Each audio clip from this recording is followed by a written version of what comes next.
বন্ধুরা আজকে আমরা শিখব ফলের নাম বাংলা এবং ইংরেজিতে। তাহলে চলো শুরু করা যাক। আপেল, আপেলকে ইংরেজিতে বলে অ্যাপেল। কলা, কলাকে বলে ব্যানানাস।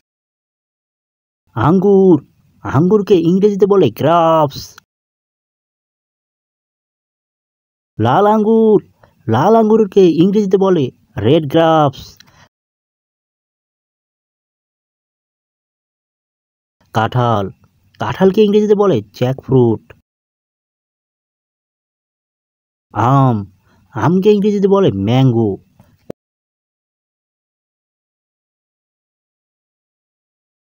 কমলা, কমলাকে ইংরেজিতে বলে অরেঞ্জ।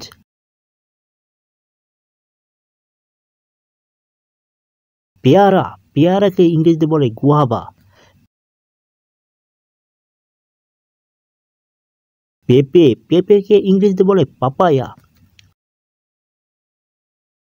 আনারস, আনারসকে ইংরেজিতে বলে পাইনাপেল। আতা, আতাকে ইংরেজিতে বলে কাস্টার্ড অ্যাপেল। স্ট্রবেরি, স্ট্রবেরিকে ইংরেজিতে বলে স্ট্রবেরি। তেঁতুল, তেঁতুলকে ইংরেজিতে বলে তামারাইন্ড। আখ, আখকে ইংরেজিতে বলে সুগার কেন। ডাব, ডাবকে ইংরেজিতে বলে গ্রিন কোকোনাট। লেবু, লেবুকে ইংরেজিতে বলে লেমন।